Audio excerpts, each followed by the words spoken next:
call it full circle. 5 years after the 2013 taper tantrum, Indonesia is looking fragile again. This year, foreigners have been selling anything to do with the Southeast Asian nation. The Jakarta Composite Index is down 8%, making Indonesia, along with the Philippines, the worst-performing emerging market in the region. The rupiah has tumbled 3.6 against the dollar, while the country's U.S. currency bonds aren't faring much better than troubled Turkish or Argentinian notes. Indonesia's dollar bonds have fallen this year. Source: Bloomberg. Barclays Emerging Markets Dollar Bonds Index. Indonesians could be forgiven for feeling vexed. The country's now rated investment grade, and external conditions have improved. Its current account deficit has narrowed to 2% of GDP from 3.6% in 2013, while foreign reserves can now cover 7.4 months of imports versus as little as 5 back then. But when the U.S. Federal Reserve is raising rates, for real this time, positioning matters more than fundamentals. And it's Indonesians' own fault the nation relies so heavily on foreign funds.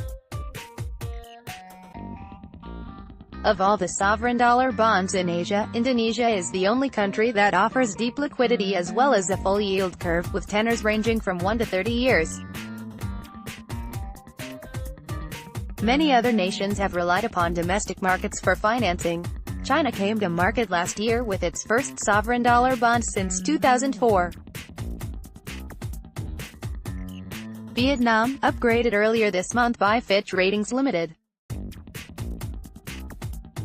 to BB from BB after GDP growth accelerated to 6.8% in 2017 from 6.2% in 2016, hasn't issued any U.S. currency notes since 2014. Foreigners love Indonesian dollar bonds because it's one of the few countries in Asia with a full yield curve. Source: Bloomberg. Indonesia has raised more than $63 billion from dollar debentures over the past 3 years. The only other country as active is the Philippines. As a result of that deluge, Indonesia is firmly in the crosshairs of mutual funds and ETFs that track emerging markets. The $11.4 billion iShares JP Morgan USD Emerging Markets Bond ETF, down 5.6% since January, counts Indonesia as its second-largest geographic allocation, after Mexico. Increasingly, developing nations' debt no longer looks attractive.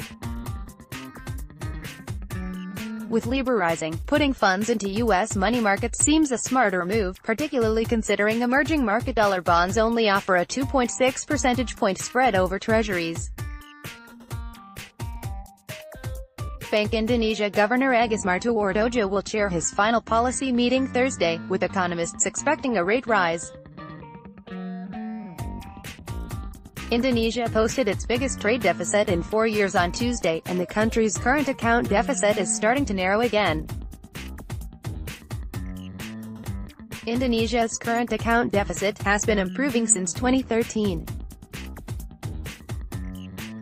It started to widen again. Source: Bloomberg. With U.S. money going back home, no sensible emerging market central banker wants to be perceived as behind the curve.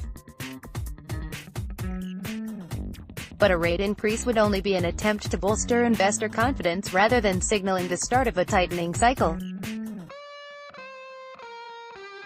Indonesia isn't any more independent now from the West than it was 5 years ago. Despite its best endeavors, it still belongs to the Fragile Five Club. To contact the author of this story, Shelley Rennett38@bloomberg.net. Contact the editor responsible for this story, Katrina Nicholas at nicholas2@bloomberg.net.